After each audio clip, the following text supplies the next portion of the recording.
예수님이 우리 삶의 진짜 주인이 되길 원하십니다. 그럴 때 우리는 하나님 나라를 지금 여기서 제대로 누리게 됩니다. 하나님이 거저 주신 그 은혜를 참으로 놀랍게 또한 이 땅에서 하나님이 주인 되신 그 놀라움을 우리 삶에서 경험하게 됩니다.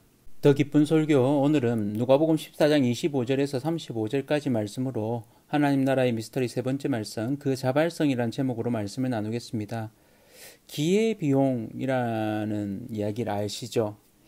예를 들면 나에게 돈이 100만 원이 있습니다. 그 100만 원으로 하고 싶은 것, 새 휴대폰을 사는 것 혹은 노트북을 사는 것 두 가지를 하고 싶습니다. 그러나 새 휴대폰을 사게 되면 노트북을 살 수 없죠.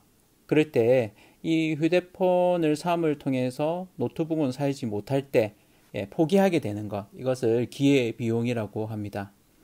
하나님 나라는 너무 좋습니다. 그것은 하나님이 우리를 위해 하신 일, 그러니까 예수 그리스도께서 우리 죄를 대신에 십자가에 죽으시고 3일 만에 부활하심으로 우리에게 영원한 생명을 주신 일입니다.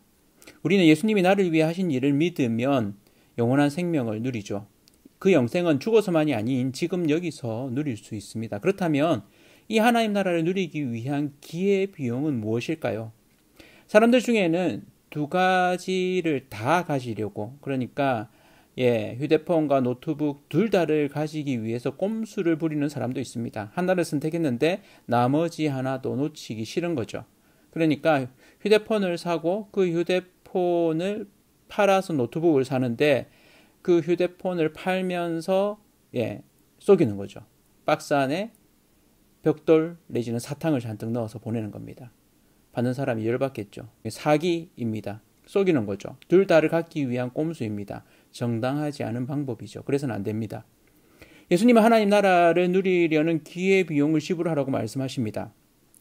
우리에게 하나님 나라가 임했습니다. 누구든 누릴 수 있습니다. 그런데 그것을 누리기 위한 조건이 있다고 이야기하죠. 두 가지입니다. 하나는 가족과 자기 목숨까지 미워하지 아니하면 안 된다고 말하죠. 또 하나는 자기 십자가를 지고 예수를 따라야 한다고 말합니다. 여기서 첫 번째인 가족과 자기 목숨까지 미워하지 아니하면, 미워하지라는 이 표현, 누가복음 14장 26절에 물론 내게 오는 자가 자기 부모와 처자와 형제와 자매와 더욱이 자기 목숨까지 미워하지 아니하면 능히 내 제자가 되지 못하고 라고 말합니다. 예수님의 제자가 될 때 하나님이 주인 되신 하나님 나라를 누릴 수 있습니다.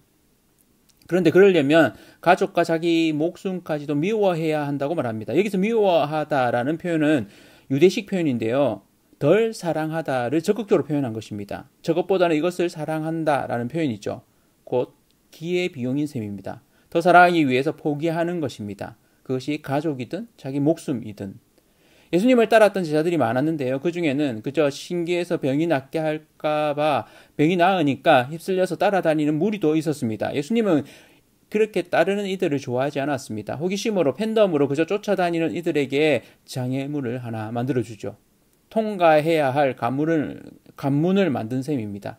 이건 다른 말로 하자면 하나님 나라를 누릴 수 있는 자가 누구인지를 알 수 있는 시금석인 셈이죠. 시금석이라는 말 아십니까?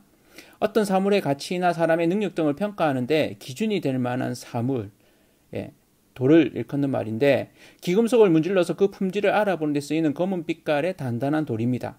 탄소를 함유하고 있어서 이 검은색을 띤 규질 암석으로 조훈색이라서 강물이 가루가 되면서 나타나는 색입니다. 그러면서 그 기금속의 질과 순도를 구분하였던 거죠. 금이나 은이 순도가 어떻게 되는지를 알게 되는 시금석이라고 합니다. 사람의 능력이나 역량, 사물의 가치를 시험하는 말로서 시금석이라는 표현을 씁니다. 예수님이 이러한 시금석을 만드셨습니다. 그 첫 번째는 자기 가족과 자기 목숨까지도 예수님보다 더 사랑해서는 안 된다는 것입니다. 그러니까 자기 가족과 자기 목숨이 기회비용이 되는 것이죠. 하나님 나라를 누리기 위해서 필요한 것, 자기 가족과 자기 목숨입니다. 어떤 면에서 너무한 거 아닙니까? 주님이 이런 말씀을 하십니다. 기회비용은 내 가족과 내 목숨이다라고요. 갑자기 너무 어려워지지 않습니까? 하나님 나라를 누리는 것, 거저 주신다고 했습니다. 선물로, 은혜로 주신다고 했습니다. 그런데 우리가 아주 쉽게 생각했다가 이 부분에 걸리기도 합니다. 이걸 누리는 데에 이런 기회비용이 필요하다고 말씀하시는 것입니다. 그래서 하나님 나라의 미스터리입니다. 거저 주어진 것 같은데, 이 거저 주어진 하나님 나라를 누리기 위해서는 이런 기회비용이 필요한 것이죠. 그래야 하나님 나라를 제대로 누릴 수 있습니다. 이 참 묘하죠. 알 듯 말 듯 한 부분들 있죠. 이걸 제대로 이해하면 하나님 나라의 미스터리가 풀리고 그것을 우리가 누릴 수 있는 겁니다. 하나님 나라가 이 땅에 임하였고 우리로 누리게 해주셨는데 이걸 제대로 누리는 게 이렇게 어렵다면 누가 누릴 수 있겠습니까? 그런데 이게 시금석이 된다는 겁니다. 이 관문을 통과하면 자연스럽게 하나님 나라를 누리게 됩니다. 자기 가족보다 자기 목숨보다 예수님을 더 사랑하십니까? 그래야 하나님 나라가 누려집니다. 아니 갑작스럽게 무슨 이런 이야기를 하십니까? 마태복음 10장 37절에는 같은 말씀을 이렇게 표현합니다. 아버지나 어머니를 나보다 더 사랑하는 자는 내게 합당하지 아니하고 아들이나 딸을 나보다 더 사랑하는 자도 내게 합당하지 아니하며 34절에 우리의 허러지르는 말씀이 있었습니다. 내가 세상에 화평을 주러 온 줄로 생각하지 말라. 화평이 아니요 검을 주러 왔노라. 너무 무섭지 않습니까? 검은 전쟁을 위한 도구입니다. 무언가를 자르는 도구죠. 구분하고 잘라내는 것, 도려내는 것이 검입니다. 주님께서 검을 주러 오셨다고 합니다. 아이러니하죠. 예수님은 이 땅에 오심으로 하나님과 화해하도록 다리를 놓으신 분이십니다. 우리가 예수 그리스도를 믿음으로 말미암아 하나님의 자녀가 되는, 하나님과의 관계가 회복되는 그런 다리가 되셨죠. 하나님 나라가 이 땅에 임하도록 하셨습니다. 그런데 문제는 거부하는 이들이 있다는 겁니다. 가족 속에도 있을 수 있습니다. 이로 인해서 불화가 생길 수 있습니다. 가족보다 더 근원적인 공동체가 생기는 것에 대해서 이야기하는 것이 하나님 나라입니다. 그것이 하나님 나라 백성이고 새롭게 세워진 하나님 나라 가족입니다. 혈연을 넘어서죠. 그러다 보니까 가족 간에 분쟁이 생길 수 있습니다. 이것이 우주적인 차원의 교회입니다. 실제로 저는 예수님을 믿고 교회를 다니면서 안 믿는 어머니 아버지와의 불화를 겪었습니다. 실제로 그런 가족들이 많죠. 이 말씀을 듣는 유대인들 역시 한국인과 비슷하게 가족을 아주 중요하게 여겼습니다. 구약에서는 하나님 나라가 가족을 통해 이루어지는 것으로 전달되었습니다. 그러나 신약에 와서는 이 하나님 나라가 가족보다 더 우위에서는 가족을 넘어서는 하나님 나라 백성, 곧 교회를 통해서 이루어지게 됩니다. 그래서 그 기회비용을 말씀하시는 것이죠. 시금석을 제시하시는 것입니다. 하나님 나라에 누릴 사람은 주님을 가족보다 사랑하는 사람보다 심지어 자기 목숨보다 사랑하라고 말씀합니다. 가족과 자기 목숨을 미워하지 아니하면 예수님의 제자가 되지 못한다고 이야기하십니다. 이건 하나님 나라의 미스터리인 것이죠. 이 말이 가족들과 무조건 싸워라, 불화하라 이런 말이 아닙니다. 정말 중요한 순간에 가족보다 자기 목숨보다 주님을 선택하는 결정을 하라는 것이죠. 결단을 촉구하는 것입니다. 그럴 때 하나님 나라가 누려지게 됩니다.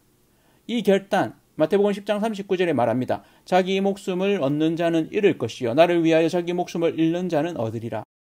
아이러니죠. 정말 중요한 순간에 주님을 위해 그것들을 포기하면 오히려 덤으로 얻게 된다고 이야기합니다. 제 예를 들면 저는 영화를 참 좋아했습니다. 영화 감독, 영화 비평가가 되고 싶었습니다. 주님을 사랑하는 마음으로 그 영화를 끊어야 하는 순간이 있더라고요. 그래서 영화를 끊었습니다. 전혀 영화를 보지 않고 금식을 했습니다. 영화 금식. 아예 영화를 안 보고 지냈습니다. 어떻게 되었을까요? 목사가 되고 나서 영화를 보면서 신문사의 영화평을 기고하고 있습니다.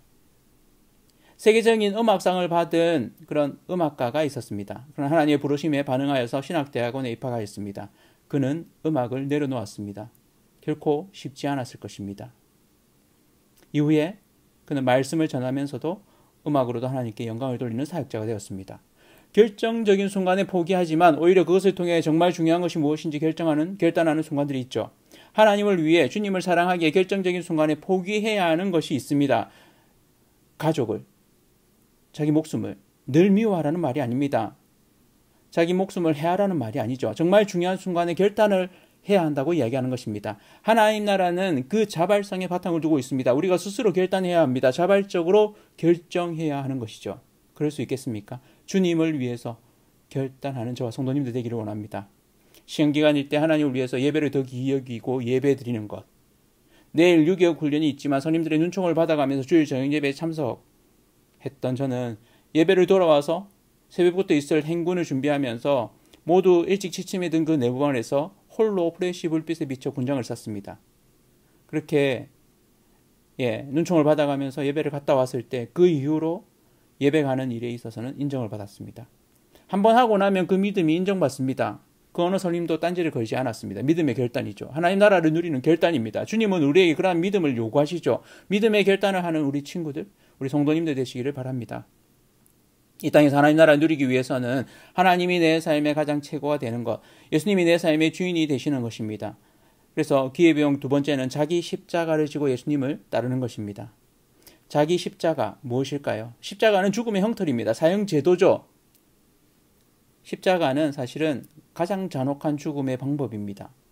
오랜 시간에 걸쳐서 죽게 만드는 거죠. 내가 죽는다는 것이 자기 십자가에 포함되어 있습니다. 예수님이 십자가에 죽으셨듯이 나 역시 자기 십자가에 죽는다는 말입니다. 자기 십자가를 진다는 것은 무거운 짐을 진다는 정도의 의미가 아닙니다. 내가 죽는 것입니다. 그럴 때 예수님이 내 안에서 주인이 되십니다. 내 삶인데 왜 내가 죽어? 그렇게 말할 수도 있겠죠. 이게 하나님 나라의 미스터리입니다. 자발적으로 우리가 주인됨의 자리를 주님께 내어드릴 때, 내가 죽어질 때 그 하나님 나라가 내 속에 이루어지는 것입니다. 주님이 내 삶의 주인이 되시는 거죠. 주님이 인도하시는 대로 따라가는 거죠. 하나님 나라가 내 삶 가운데 이루어지는 것입니다. 주님은 이걸 미리 계산해 보라고 말씀하시죠. 망대를 세울 때 내가 가진 것이 얼마나 되는지, 망대를 다 세울 수 있을지 비용을 계산해 보라고 말합니다. 싸움에 나가기 전에 상대의 병력이 얼마나 되고 우리 병력으로 적의 병력을 이길 수 있는지 헤아려 보라고 말씀합니다. 여기서 중요한 것은 그 구체적인 비용이나 병력의 수가 어떻게 되는지가 아니라 충분하게 헤아려 보고 결단하라는 것입니다. 그렇지 않으면 망대를 세우지 못하고 또 세우다가 중간에 무모한 전쟁을 일으키고 중간에 실패할 수 있다는 것입니다. 그래서 미리 헤아려 보고 결단하라는 것입니다. 믿음대로 그 결단한 것을 밀고 나가라는 것이죠. 하나님 나라를 누린다는 것은 내 기회비용을 생각하는 것입니다. 이 땅에서 다른 삶을 살 수도 있습니다. 예수님을 따르지 않는 삶, 그럴 때 내가 누릴 삶이 있을 수 있죠. 충분히 생각해 보라는 겁니다. 어줍지 않게 따라 나서지 말라는 거죠. 남들이 가니까 가는 그런 것이 아닙니다. 십자가는 죽음에 이르게 합니다. 예수님이 십자가에 죽으셨듯이 그냥 무겁게 지는 짐 정도가 아닙니다. 십자가를 지고 골고다 언덕에 올라갔다가 십자가 내려놓고 집으로 가신 게 아니죠. 그곳에서 죽으셨습니다. 죽음입니다. 마찬가지로 나 역시 자기 십자가를 진다는 건 그 자기 십자가에서 죽는다는 말입니다. 내가 죽을 때 주님이 내 삶의 진정한 주인이 되십니다. 그리고 진짜 부활이 경험됩니다. 예수님이 3일 만에 부활하셨듯이 우리 역시 내가 죽을 때 부활을 경험하게 됩니다. 그 부활을 경험하는 저와 우리 성도님들 되시기를 축원합니다. 어렵고 좀 묵직한 얘기를 했습니다. 그러나 이것이 하나님 나라의 미스터리, 그 자발성입니다. 예수님이 우리 삶의 진짜 주인이 되길 원하십니다. 그럴 때 우리는 하나님 나라를 지금 여기서 제대로 누리게 됩니다. 하나님이 거저 주신 그 은혜를 참으로 놀랍게 또한 이 땅에서 하나님이 주인 되신 그 놀라움을 우리 삶에서 경험하게 됩니다. 우리의 기회비용, 가족보다 내 목숨보다 주님을 더 사랑하는 것, 내 십자가를 지고 예수를 따르는 것입니다.